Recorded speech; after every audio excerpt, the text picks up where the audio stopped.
Bakari Siratira Gombraro, Westro Apache Polakura, Ali Jalo Tumara Apache Kulasante, Koblane Kununya, Kobunda, Remana, Kale Division Mutu Fanala, Kalakre di Kalanima, Kaika Mutu Labo, Kanadi Monopo, Manga Doma, Bakari Silaka Mikrum, Ronina, Bukra Moka Mutu, Kale Mutu Jibo Adi, Famana said to Uroti, Kale Division Mutu, Katalo Makana Sibila, Nema Bakari Sila, Jango Mutu Kumaka, Bakari Sila, Balamuzo, Jimolo, Jola was a name of Bangete.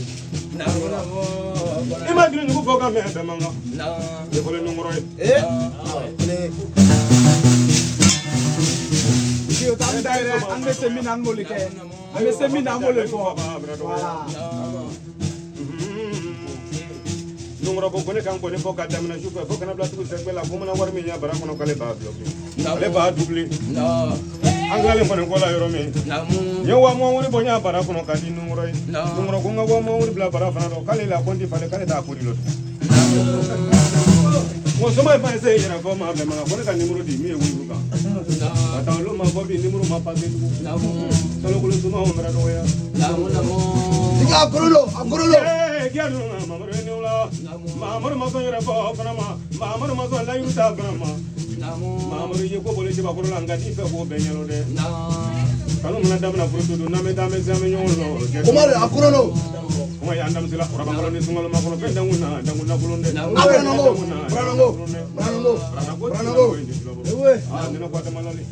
Changaso mai wolete be manga sumatre na bratoya bangra ni bisi mo segala kanguru ni wala saye tafra ni saye wala ka kai madunu ka meti kene diru nyenu mo ka wala kamuru namo ko yani ka mande ni bende di frano ka be to jeni ka mutu frano ka be to jeni ka mobri frano bunga do kai ana groupe be jansa la ni mabu jansa namo ave jalo beriko ler gërem baro ndesro shi ko barlo la na ko ni baro do kan ndesro la de ko la dibo de jaywa Wah bisa bawa orang kira-kira dalam baru lah.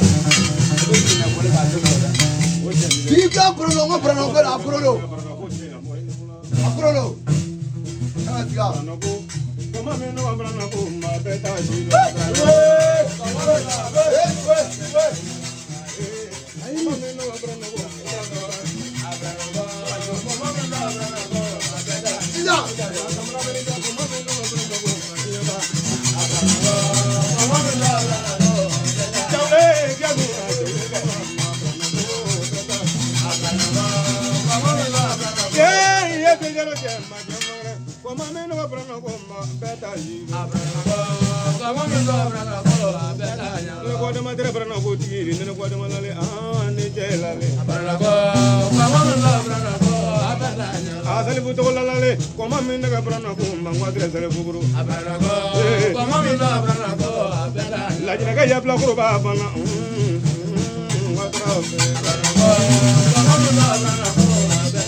Tiga.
Ma Umaru Kamara Kamara la numu kware ye wale numu sodola do ye kwambe numu di ye wale numu sodola do ye kone la numu di ye wale numu sodola ado ye traule numu di ye wale numu sodola ado ye kwambe numu di Tugula tibisha ka tugula ye wale numu sodola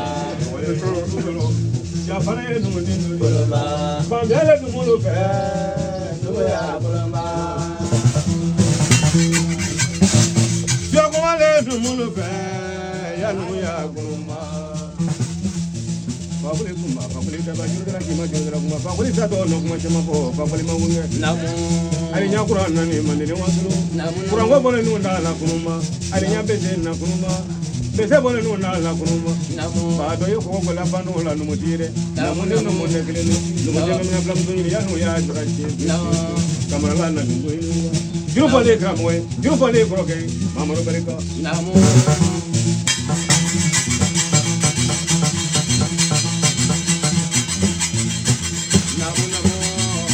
Mama kaya krobra be banula le mama kono. Namu. Kesa batmana wala buta la feke bla ba kile mena sana la di. Wai de mo fa la do ko ko se la de prote ko kuma de ko. Namu. Kamera. Namu. Mamaro do ke. No. Apa yang uli gumra lo teke itu mau ni kita mau bayung uli ke yang mau doni namu satu mereka sebagai sahabat dia tapi tu lah mana mama mana berado ya mana mama bayar berado ya kita berobat sama Chakile mimi sikilo ka koroka. Kamera la ko ni ngula la. Imana ye ko ka dogo. Aye ko ta amna ko ire.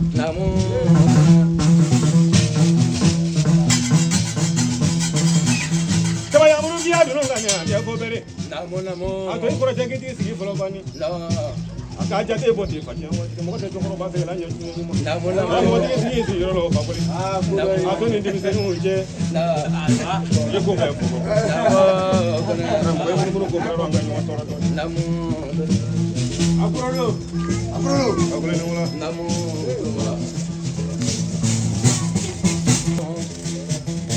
Sabade mi mana saya ke koma dia jalo kamu wande mi mana saya ke koma dia jalo kami sabade mi mana saya ke koma dia jalo kazu aya jaga ala jale mama ala kanamo namo abarga watan flo no ida bidir wala de babla barolo nyamba me namo emira me kana kono yo ngobe fo no balo mana tiya be suma namo languru ni suma bele mane no Kolo ta ni nyenu kuma tebena lolo wato fa bara do bara te namo ida bidir wala de kono mo mari baro de namo ba ya pro ni wala e no kan ni fa nyama tini kana do ngamo ni ka ji fa de namo de di baro maru ko do ko tele ko te maru do ke kamera lan nan ngwe ni do ko namo mi barga bu yaro be manga sigi sigi jey ka do ko nyuna ma sabu bana ga mo ya wala wi do ko nyuna ala go juma e jamangulu namo Bajina tigila moye kayni wala tete joye fala grepe maros mauro mo mana salo me gadi amraba tigeta na folo la nyema ko fana ga bisu kabu lo ati bulula grite fa mane fanda fana jere gadi wala jele sula da mo bule ala gilo ya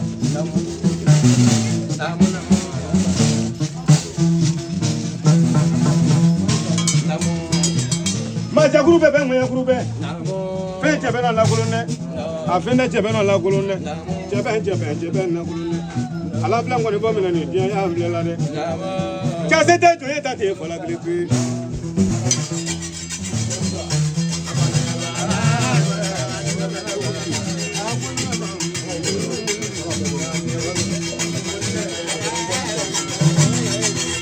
aya mu ba tola di ko pete jela dia nyo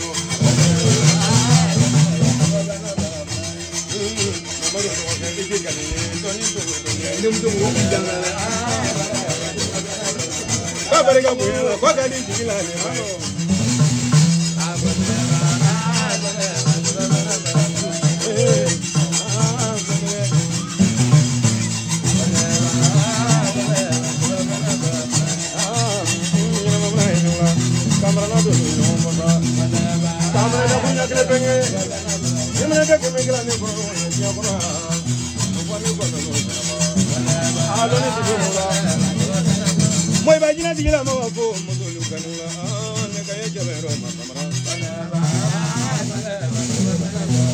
amul na ba kalati ko beta do anda donga la ible donia